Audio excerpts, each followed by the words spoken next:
Okay, so we are live. All right. Okay. So let's start our journey in which we are trying to understand from words best. And basically, we are covering this book by Tim Ferriss, and the name of the book is Tools of Titans. And so far, we have covered like 1562 pages. And this book is basically divided into three categories or like three sections, if I can put it in that manner. So first section covers the people who have done great in terms of health. So Timothy Ferris have like interviewed a lot of people who have done great in health sector or health section particularly, and we learned few things from there. And thereafter there is this wealth section, again the same procedure. Timothy Ferris interviewed or had podcasts with a lot of people who have done great in terms of accumulating wealth, and you know they have done great in terms of finances basically. And now currently we are in wise section, so basically the people who have done great in wisdom, right? So yeah, that's the basic crux of what we are trying to cover. So as I said, currently we are at 1562 page. Total length of this book is 2465. This book is highly recommended, so if you want this book for yourself, you can simply tap on the link provided in the description of this video, and you can access the same from the bio of my channel, and you can get the same from the comment section. Like, I'll comment and I'll pin that comment. From there you can directly access the link to buy this book for yourself. Alright, now having said that, allow me a few seconds so that I can check if everything is working fine, like audio, video and those kind of stuff, and then we will start our journey right away.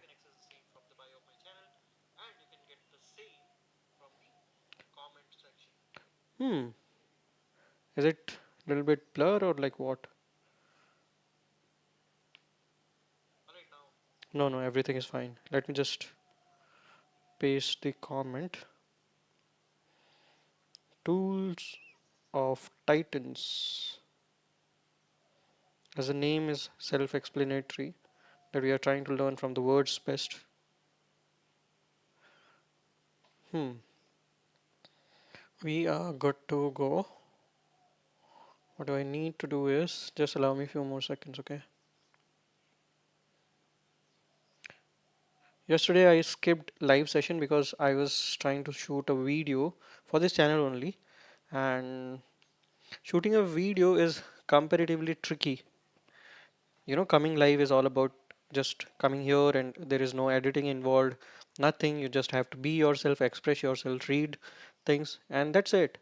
But for making a video, it's a little bit tricky. Not tricky, it's something that I'm not very used to of, is how I want to put it.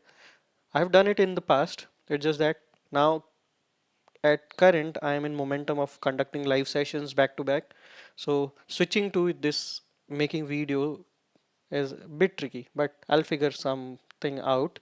I made the content, but I'll have to shoot it and then I'll have to, you know, edit it and then thumbnail and title, and then I'll publish it soon, very soon. Okay, let's just begin.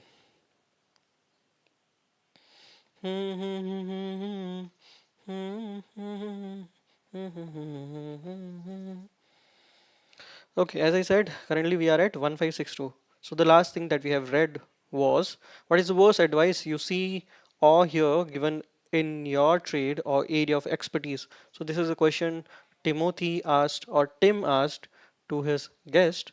Like generally he do that, right? What is the advice that you will give to your younger self, or these kind of questions? So similarly, this question is asked. Let's see what the guest has in response. If you have nothing to hide, then you don't have to worry about privacy, and that we must sacrifice our privacy in order to have security. Okay, okay. Three people or sources you have learned from or followed closely in the last year: David Brooks, The Moral Bucket List; Nir Eyal, Hooked; and anything by Kevin Kelly. Most recently, The Inevitable. Okay, all right. Allow me a few seconds, okay? Just it'll be for a while, inverter, and fine. Semi Kamkar. Okay, spirit animal, honey badger. All right. So the next guest is Semi Kamka. Let's see what she or he has to offer. He has to offer. All right. Semi Kamka. Twitter handle is mentioned over here. Semi Kamka slash Shami.pl is one of the most innovative computer hackers in the United States. Okay. A brief introduction about him. He is best known for creating the fastest spreading virus of all time, a MySpace worm named Sammy, for which he was raided by the United States Secret Service. More recently, he created Skyjack, a custom drone that hacks into any nearby drones, allowing any operator to control a swarm of devices. He also discovered illicit mobile phone tracking by Apple iPhone, Google Android, and Microsoft Windows Phone mobile devices. So basically, he's a tech savvy. He's very good in the field of tech, is what we can infer out of it.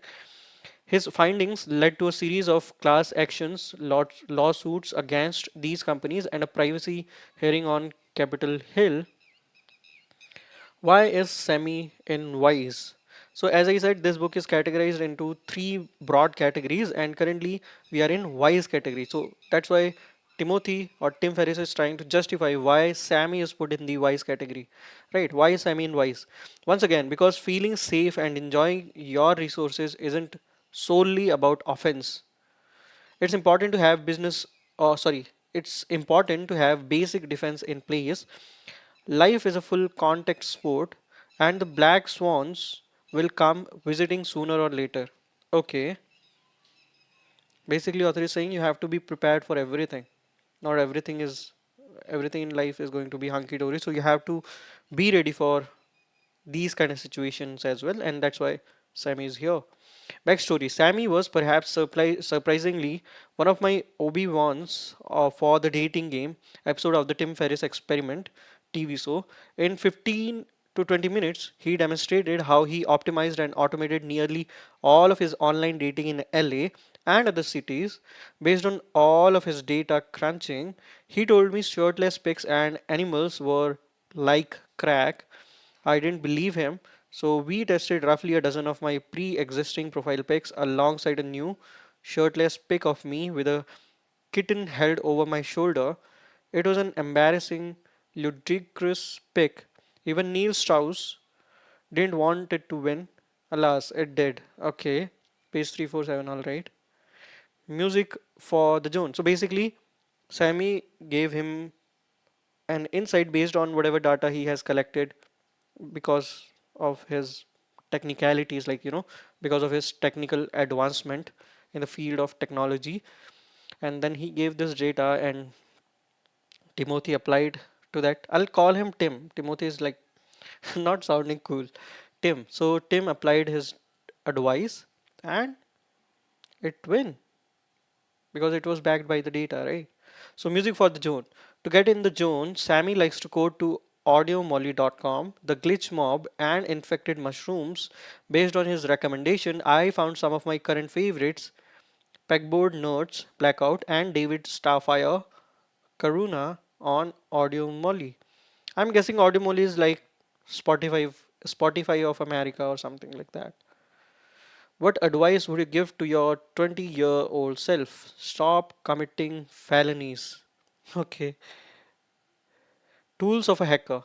Now, I've often asked Semi, how can I protect myself against people like you? The tools below address more than 90% of the most common security threats. I currently use about half of them. This chapter can be dense, so feel free to skim and return to it as a reference if needed. Okay. If you do nothing else, here is a 60-second precaution. Put tape or a cover over your laptop camera and perhaps your phone when you're not using it. Semi explained to me how simple it is to hijack cameras. It's terrifying. This could be used to surveil your house and determine when you're not home. It could also be used to catch you playing patty cake with Captain Winky. Covering it is 60 seconds well spent. Enter Semi. How to protect your data on your computer and mobile devices in case your systems are ever stolen or in case you are traveling abroad or across borders. Use BitLocker on Windows or Firewall on OS X. Your data will be encrypted when the machine is off or suspended. Encrypt your hard drive using full disk encryption in order to keep your confidential data protected in case your machine is ever lost or stolen, preventing others from extracting data from your device without the password. You'll never take me alive is a free tool for Windows and OS X machines so that if the machine is ever disconnected from AC power or wired Ethernet while the screen is locked, Tim Ferriss is saying example, someone grabs your laptop out of a coffee shop and sprints off. The system will go into hibernate, preventing a laptop thief from accessing your encrypted data. This requires you to be using file vault or BitLocker disk encryption. Use a pin on your iOS or Android device to encrypt the data locally on the device. While a pin may seem insecure, your data is typically well protected due to the mechanisms in place to prevent brute forcing of pin codes onto your device and the relatively secure, though not perfect hardware implementations of security within iOS and Android. Tim Ferriss is saying if on iPhone, I'd also recommend increasing your PIN from 4 to 8 characters. If someone is trying to brute force crack your password, this takes the time required for roughly or required from roughly 4 to 5 days to 100 plus days. iPhone settings, touch ID and passcode, change passcode. Okay, so basically I'm going through this whole section because I am covering the whole book. That is the reason. So if I feel like sharing something or expressing something, I'll do that. Otherwise, I'll go through the section. And yeah, that was the aim while I was like when I decided to, read this book. So at that time I said I'll go through the whole book, but it's not like you have to ardently apply everything that is mentioned in this book to yourself or your personality or in your life. It's not like that. It's like pick and choose kind of game. Even Tim Ferriss, also the author of this book, also said the same thing that you have to pick and choose what you feel like is going to add value in your life. And that's why I'm covering the whole book. But if you want to just skip through this content, all you can do is you can buy this book for yourself from the comment section and you can go through the book according to your own terms. Or even in my life section, in the videos that is provided, you can just skip the part that you feel like is not going to add any value in your life. So it is as simple as that. But for me, I'll cover the whole book. That was the aim from the very beginning and I'm sticking to it. All right, don't ever use the same password twice. Differentiate your passwords enough that someone can't guess a password for one side by knowing the password of other or another. I try to use long but simple passwords that are easy to remember, like lyrics from a song relevant to the site. A long password, even if mostly English words, is typically stronger than a short password with random characters. For casual, non-technical people, I would suggest using a program like one password or LastPass or KeyPass if you want open source to remember all of these. Personally, I use VeraCrypt below, but it's more involved. The difference between this and a tool like one password is that one password is built into the browser, and if a vulnerability is found, the software itself has access to my passwords the next time I use it. It's unlikely to happen, but there is a small risk. Okay. Consider using the free cross-platform tool VeraCrypt. If you feel you might ever be compelled to reveal a password for your computer, such as at a border crossing or by rubber hose, crypt cryptanalysis being beaten by a rubber hose until you squeal. You can use hidden volumes to hide data with two passwords, providing you plausible deniability. Such hidden volumes are encrypted disks or directories that have one password that decrypts to show various files that you placed and are comfortable with revealing, while a secondary password can decrypt the same folder containing the actual confidential data you are protecting, with no way to prove whether they are or there is a single password or two passwords for the volume. I personally don't use a second password for any of my encrypted device, or do I? Okay, he's trying to be mysterious over here. Detecting malware or software behaving badly on your computer. A great amount of software will make outbound connections to the internet typically for legitimate purposes, though not necessarily. If you wish to prevent or at least learn when an application is doing this, you can use net limiter on Windows or little snitch on OS X to detect and decide to allow or block when a specific application is connecting out and learn where it's connecting to. You can use Wireshark for further analysis mentioned below. You can use block on OS X, which notifies you if a program is trying to install itself to run upon startup, even when even when it's hiding itself in a nook or a cranny of your system, and you have the clear option to block it if you wish. Some viruses or malware or simply an annoying software will try to do this, and you can decide if it should run at startup or not. Don't plug in any USB device that you don't trust. There are even e-cigarettes that charge over USB that carry malware. If you wish to charge something, it's safer to use a USB charger slash adapter for a wall outlet rather than your computer. Alright, anonymizing yourself on the internet. Tor is a free cross platform software that allows you to browse the internet anonymously and helps you defend against network surveillance.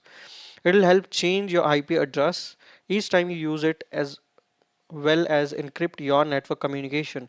However, the last hop in the chain of Tor will always be able to see your unencrypted traffic, though it will not be able to detect your IP address.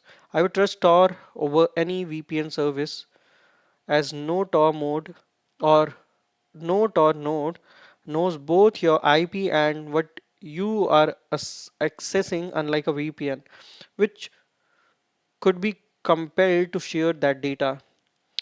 When you take a picture with your smartphone, it's typically recording your GPS coordinates and other data about the picture, such as device used into the image. This is called EXIF data and is metadata that's hidden in the image, and anyone can recover it if you send the image directly to them. You can disable storing location in phones on various platforms, see settings, system preferences, etc. For instance, on iPhone 6, setting, then privacy, then location service.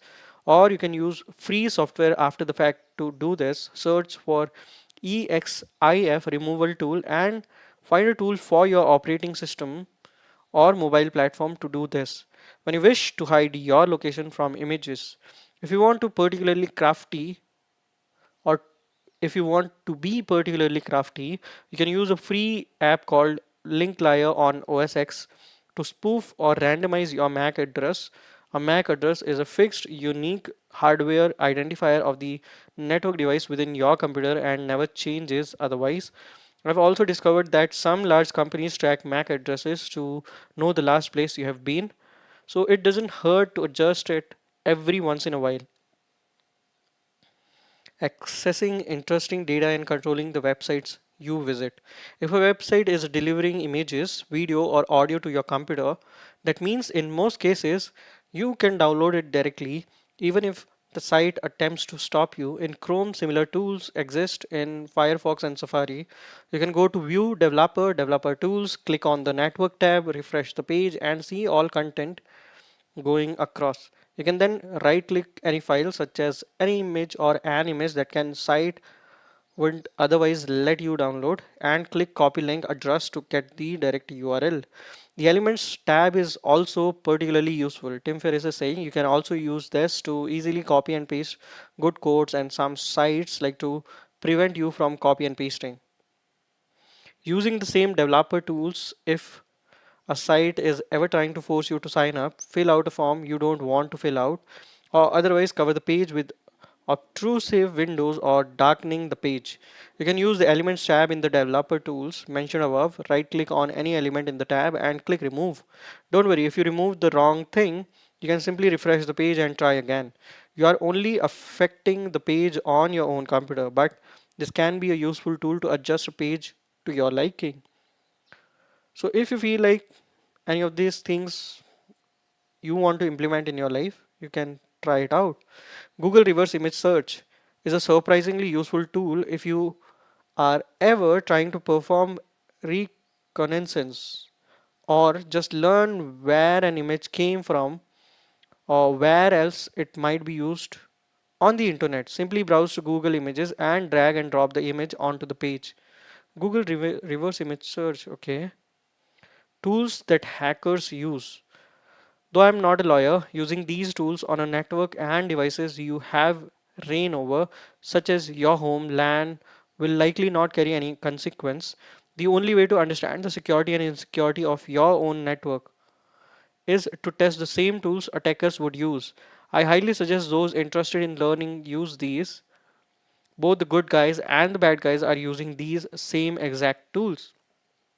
It's the outcome that they are seeking, basically, right? So some are doing it for the right things and some are doing it for the bad things.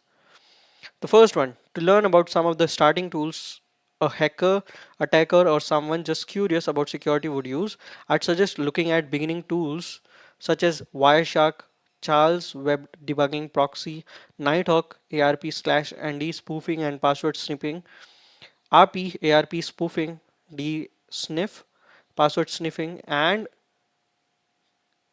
Kali Linux penetration testing, and looking up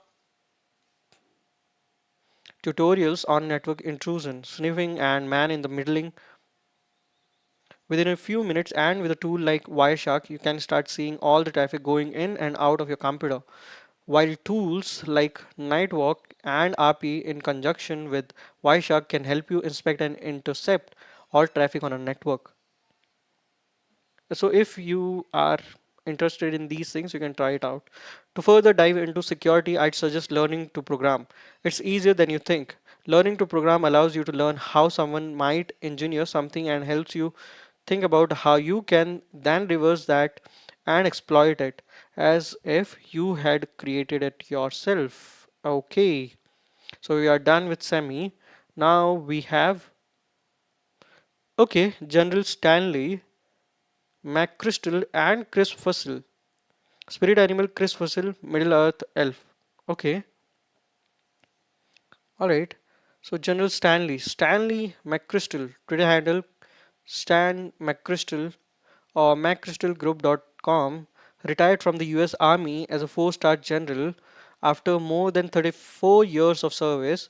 Former Defense Secretary Robert Gates described McChrystal as perhaps the finest warrior and leader of men in combat I ever met. So if you have interest in OLQs, officer like quality, and in general also if you want to live or learn something from the guy who has done this great in armed forces, then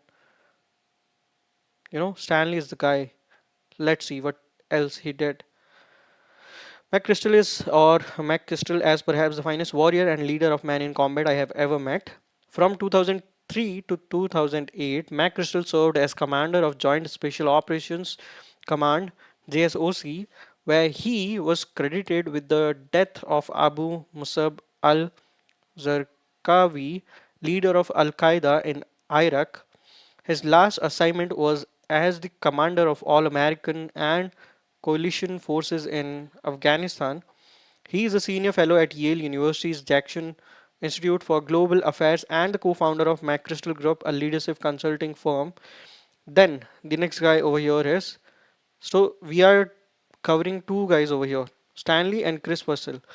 Chris Fussell, Twitter handle Fussell's Chris, is a former US Navy SEAL officer, former 8-day camp right hand man for General McChrystal, and a current senior executive at McChrystal Group. Okay, so basically they both are somewhat having certain similarities. They both are from the military background or armed forces background, and they are both working together in a common venture after the army as well, after the defense forces as well, right? So they both are working in McChrystal Group. The purpose of life is a life of purpose. That is very true. Similar thing we have learned from the book by Dr. Frankel. Dr. Frankel. Yeah, Dr. Frankel. So the name of the book, I have covered it in this channel only. You can go to the live section or you can directly go to the playlist section. You'll find that book out.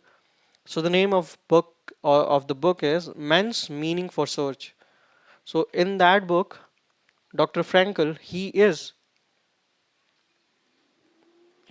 a professional psychiatrist, and also he is a survivor of concentration camps during the adversities that happened in the Germany, right?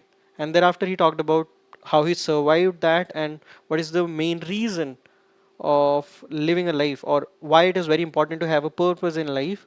And then he talked about logotherapy in his book, so you can check it out as well, right? And if you want this book, so the link is provided in the description, you can check that out from there as well. The purpose of life is a life of purpose. This is Stan's answer to, if you could put a billboard anywhere and write anything on it, what would it say? It's a quote from Robert Byron. Okay. The purpose of life is a life of purpose. Makes complete sense. So basically, for your life to be fruitful, you need a purpose. It can be anything. It can vary from person to person. It should vary from person to person. Then there is this, you know, how can I say it? Like there is meaning behind it, right? One primary meal per day. Stan rewards himself with a large dinner at night and doesn't do well with smaller meals throughout the day. Okay. On creating a red team, Stan is saying the concept of red team is designed to test a plan. What happens is, as you develop a plan, you have got a problem and you develop a way to solve that problem. You fall in love with it, you start to dismiss the shortcomings of it simply because I think that's the way the mind works. Sometimes you are actually skipping over real challenges to it or vulnerabilities in it because you just want it to work. As we describe it, sometimes a plan can end up being a string of miracles, and that's not a real solid plan. So, red teaming is, you take people who aren't wedded to the plan and ask them, how would you disrupt this plan, or how would you defeat this plan? If you have a very thoughtful red team, you'll produce stunning results. So basically, you're trying to tackle if there will be any adversity in the future. So you're trying to cater that by getting the perspective from the people who are not involved in the plan, so they can tell you where exactly is the leak or where exactly you need to work on to make your plan, like, bulletproof or foolproof for that matter. Everyone says you're great, but Tim is saying, I have heard stories of how you wed people for the MacCrystal group, and I have learned, or I have heard, that you sometimes throw a statement out that people need to finish. Specifically, let's say you were interviewing Chris. You'd say, everyone says Chris is great, but, and then you'd sit there in silence. Do you do that? Stan is saying, I do that. It puts a person in the position of having to try to articulate what they think the perception of them by others is, because there is a perception, and often in the vetting process we'll figure that out because we'll get inputs from other people.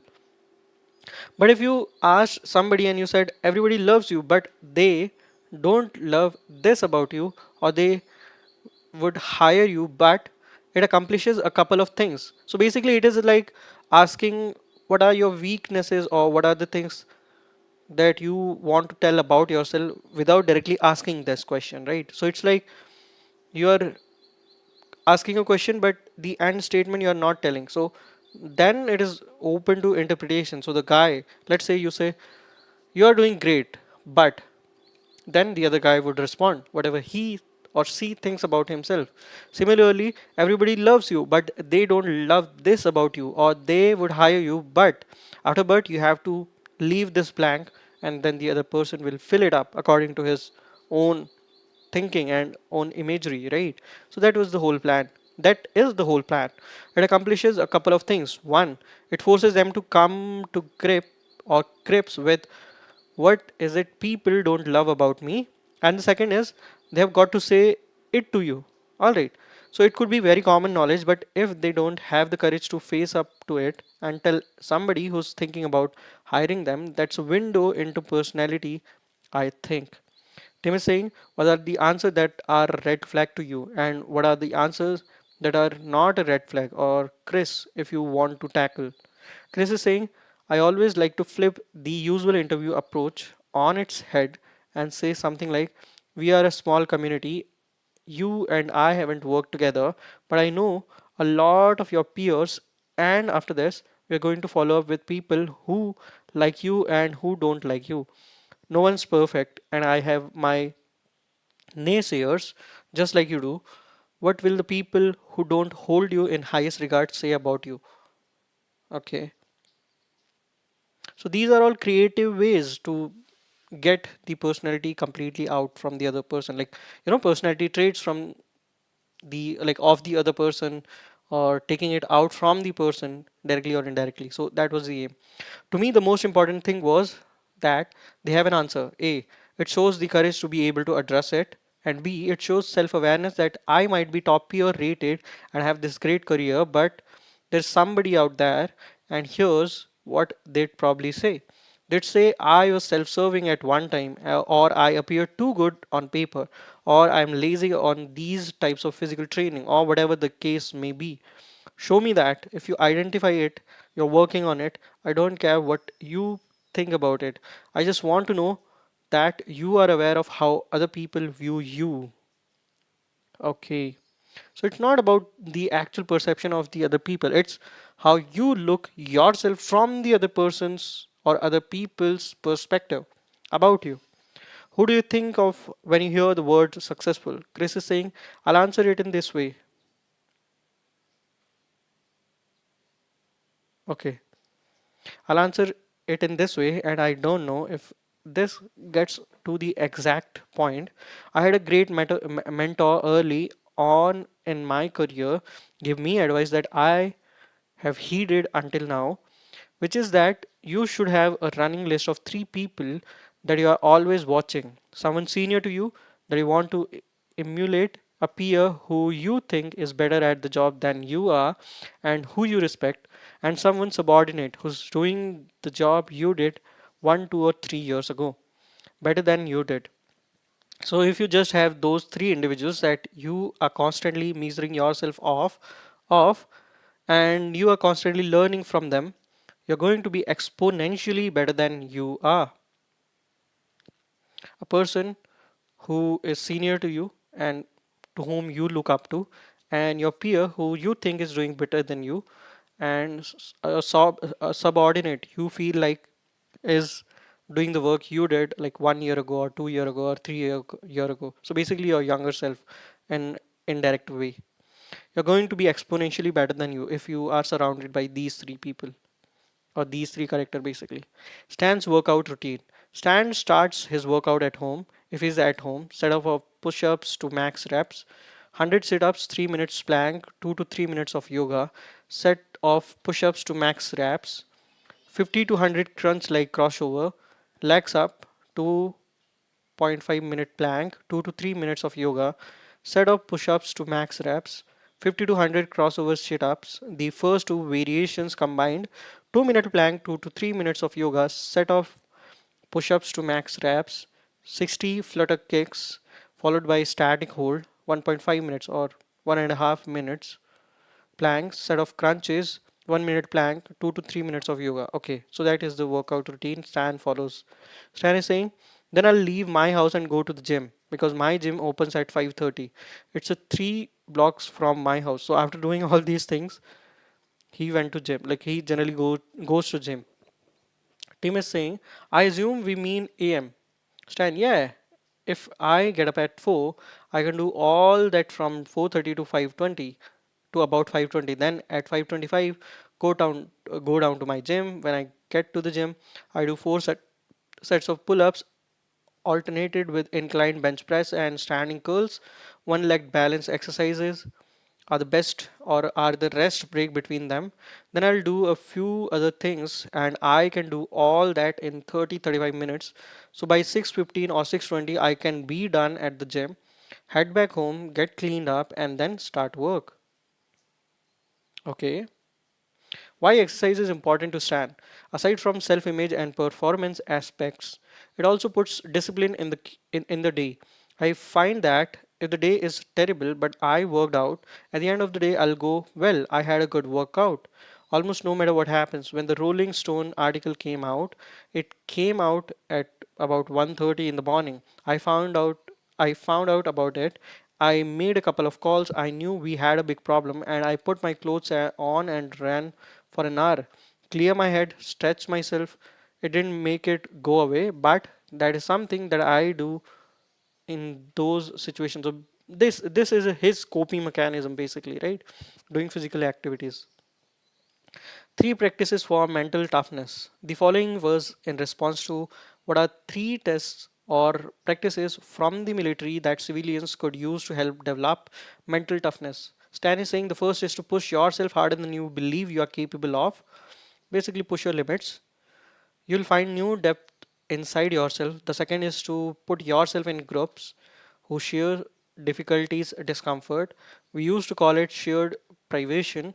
You'll find that when you have been through all like that kind of difficult environment, they feel more strange or strongly about that which you are committed to, and finally create some fear and make individuals overcome it. Tim Ferriss is saying, I think these three elements largely explain the exploding popularity of obstacle course racing like Spartan Race, see Joe D. Senna, page 38, and World's Toughest Murder, see Amelia Boone, page 2. Okay. Amelia Boone was the first guest Tim Ferriss catered in this book also, right? Ad- Sorry. Advice to your 30-year-old self. Stan is saying, I think up through probably 35.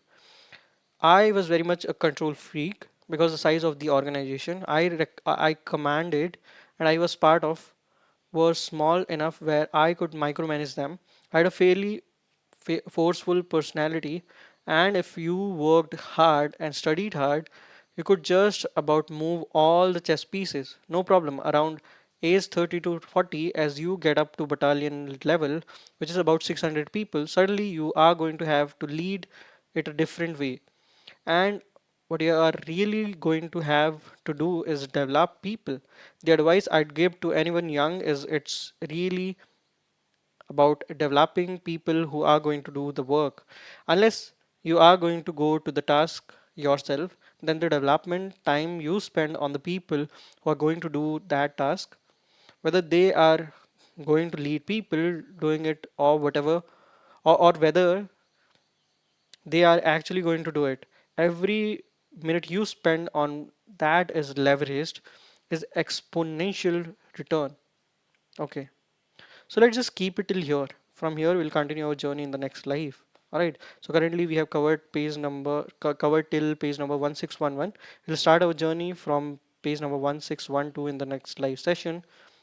And yeah, I hope you enjoyed few things. I hope you enjoyed everything and you learned few things from the people we have gone through in our today's session.